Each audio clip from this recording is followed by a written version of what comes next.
Welcome back everybody, and today on our Heroforge painting guide, we are going to be painting our space soldier.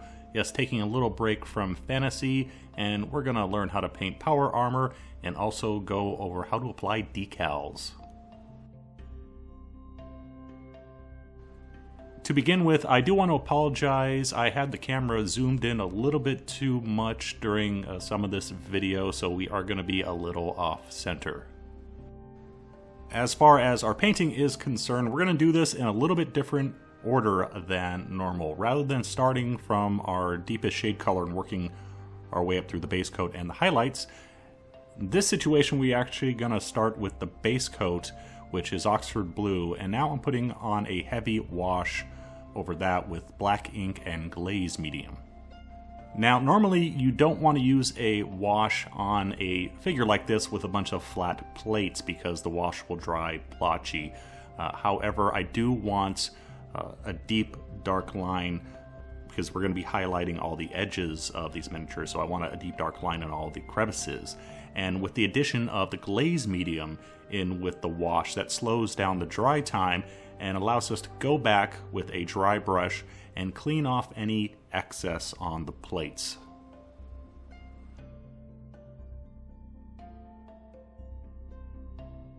Next is an optional step. This kind of depends on what colors you're using at home, but I'm reapplying the Oxford blue just to clean up any errors. However, depending on what colors you use at home, if the wash you use, the dark wash, stained your base coat and made it a little bit darker, you can go ahead and reapply your base coat. And again, depending on what colors you use, you can actually get an additional layer of shading doing this.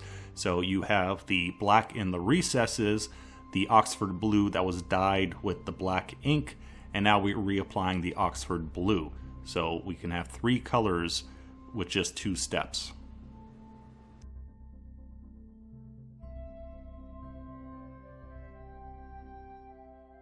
Beginning our highlighting, and this is a little bit different than our normal overhead lighting because we are highlighting towards the edges of all the plates because we want a nice edge highlight going around the miniature.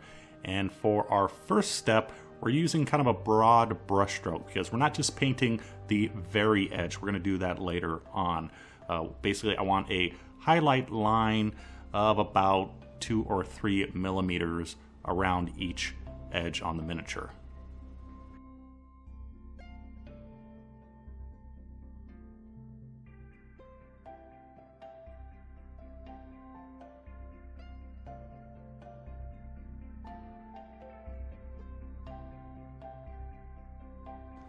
For our next highlight, with more of the Vallejo game color Wolf Gray added, now we're really working on the edges.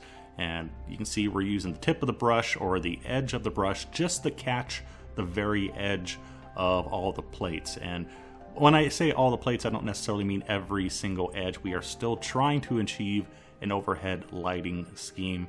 So any edge that is up on top could get a little bit more highlighting than the edges on the bottom.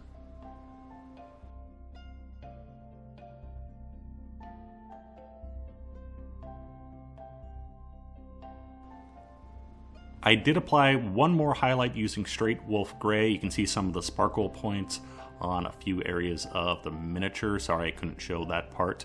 But now I'm actually going back and reapplying the Oxford blue. You may have noticed some brush strokes with the first highlighting step, and I wasn't too concerned about having my paint too thin because I wanted to show you a different way you can take care of brush strokes, and that is by reapplying a thinned version of the original base coat. So we're layering on some Oxford blue to smooth out some of the rougher highlights, which is something we can do on a miniature like this with all these flat plates.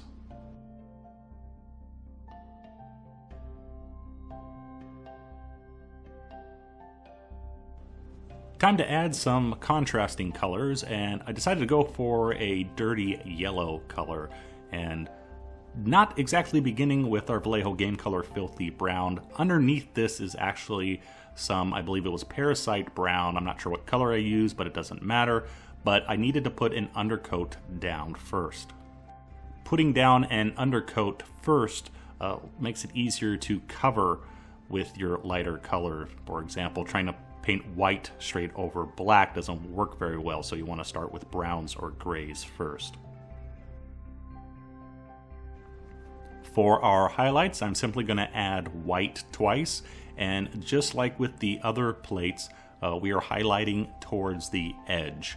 So first a rather broad stroke for our first highlight, and then our second highlight is going to be more concentrated just on the very, well, edge of the edge.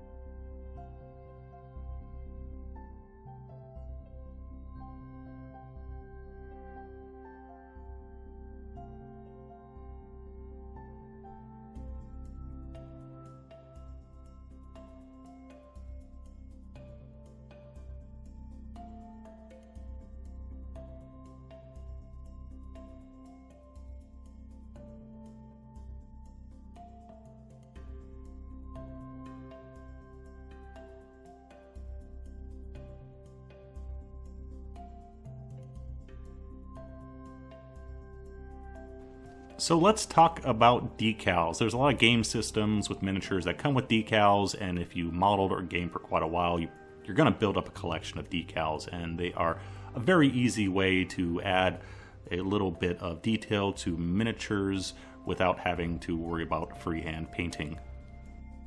First thing we want to do is put down a gloss varnish. Decals do not work well over a rough surface, so we need to smooth it out.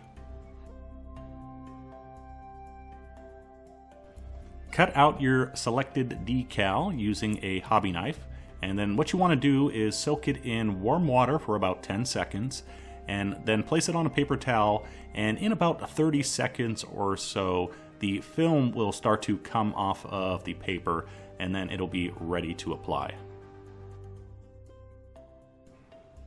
Moisten the surface where the decal is going to be placed, and then using a pair of tweezers and then either a brush or a hobby knife, you want to slide the decal off of the paper onto the area where the decal is going to go, and then adjust the position once again using the knife or the brush.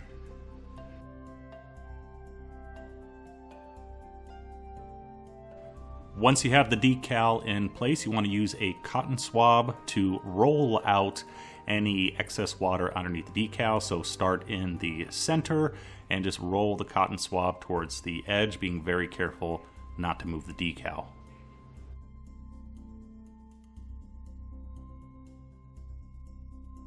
Most of the time, all you need to apply decals is water, but in some situations you may need some aftermarket product. In this case, using microsol to help the decal form around the rounded surface of the shoulder pad here. Once this is dry, we go over all the decals once again with our gloss varnish to seal them completely. For our base, we are going to tackle that very easily, starting off with Vallejo Model Air gunmetal, and we're going to use 3 washes. And they're going to be placed in different concentrations. So starting off with our charred brown wash, a little bit stronger in a few spots, a little bit weaker in others, kind of a blotchy appearance. And charred brown we use for a little bit of rust, Vallejo Model Color Camo Black Brown for a little bit of a darker dirt, and then we finally follow that up with just straight black. And so just 3 easy washes, letting each one dry before applying the next, gives us a little bit of variety to our base, and it's very easy to do.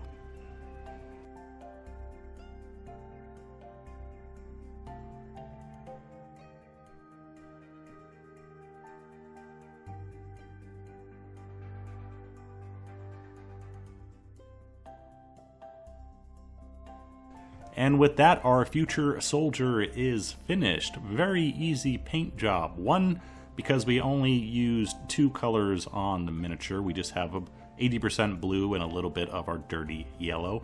Secondly, because we are just edge highlighting on this miniature. Didn't take as many layers as it normally does, going through the whole layering process with multiple shades and highlights and what have you. So Easy to do, very clean. Hope this helps, and I'll see you next time. Bye-bye.